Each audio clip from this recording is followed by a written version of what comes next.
Hai, Assalamualaikum. Apa khabar murid-murid? Dah bersedia untuk pelajaran kita hari ini? Jom kita belajar. Murid-murid semua dah bersedia dah dengan buku teks ya. Hari ini buka surat 20. Cikgu tunggu. Ya, kita mulakan unit 2.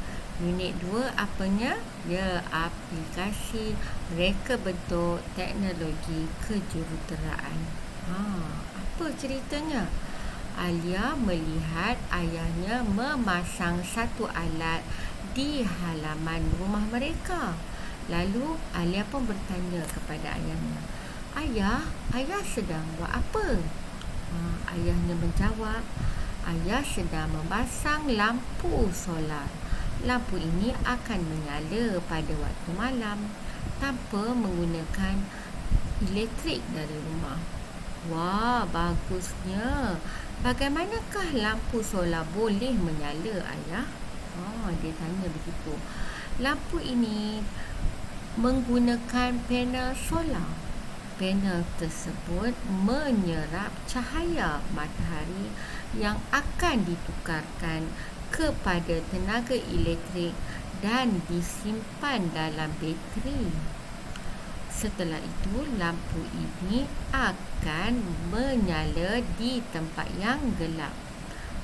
Apabila tiba masanya, maksudnya sini adalah gambar situasi ketika waktu malam. Maksudnya tadi siapa nama tadi? Alia tadi pun dah tukar baju lain, ayah dia pun dah tukar baju lain. Mereka pun berbual lagi. Wah, lampu solar ini menyala. Ayah, bolehkah kita menghidupkan kipas menggunakan cahaya matahari? Boleh, tetapi mesti menggunakan panel solar untuk menyerap cahaya matahari.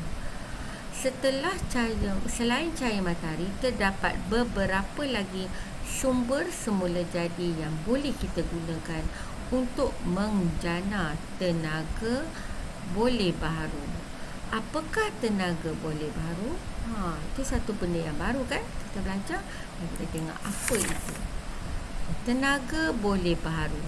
Tenaga boleh baharu merupakan tenaga yang boleh digunakan daripada sumber semula jadi secara berterusan.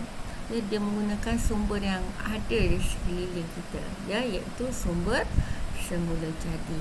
Contohnya, sumber tenaga boleh baharu adalah seperti berikut. Apa itu? Pertama, matahari. Matahari. Apa itu matahari? Matahari merupakan sumber tenaga utama. Tenaga yang diperolehi daripada matahari dikenali sebagai tenaga solar. Tenaga ini boleh digunakan daripada tenaga elektrik dan tenaga haba. Boleh ditukar, tenaga tu boleh ditukar menjadi tenaga elektrik dan tenaga haba. Situasi ni samalah seperti situasi dia Alia dengan bapanya menggunakan tenaga apa? Tenaga solar, tenaga solar. Yang kedua pula, apa itu? Yang kedua ialah geoterma.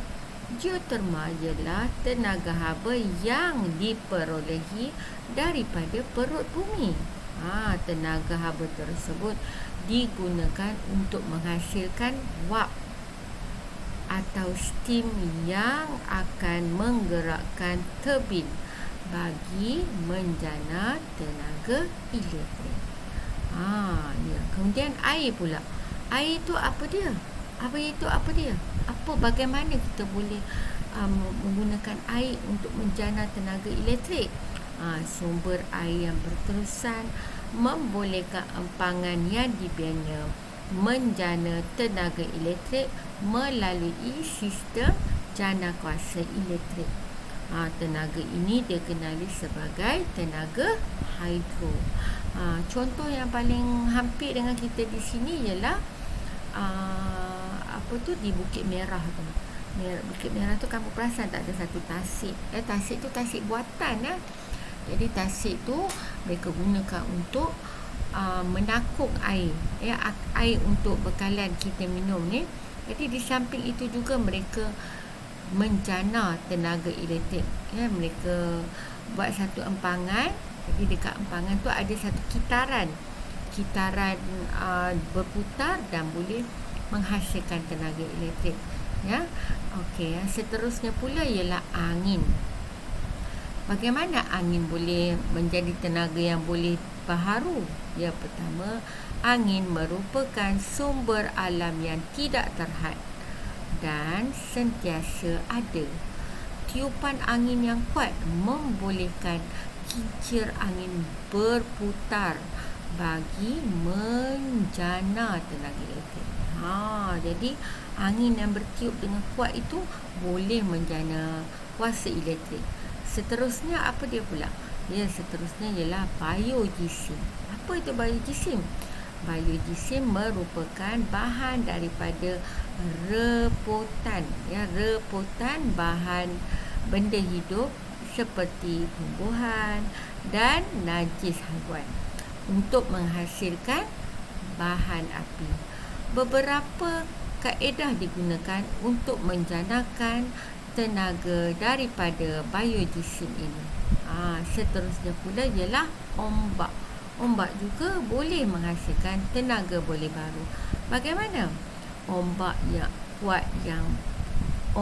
laut yang kuat mampu menjana apa? Menjanakan tenaga elektrik melalui turbin yang diletakkan pada stesen jana kuasa. Begitulah hari ini pelajaran kita, iaitu tentang tenaga boleh baharu, iaitu matahari, geoterma, air, angin, biojisim, ombak. Itu saja hari ini. Jadi untuk tugasan hari ini, cikgu nak buat satu tugasan yang mudah-mudah saja. Cikgu tak mau buat susah-susah kamu, kan. Jadi apa yang cikgu nak, kamu sediakan satu buku baharu untuk cikgu. Kamu boleh gunakan buku panjang, ada tak? Kalau tak ada buku panjang, tak apa, kita pakai semua pakai buku pendek saja.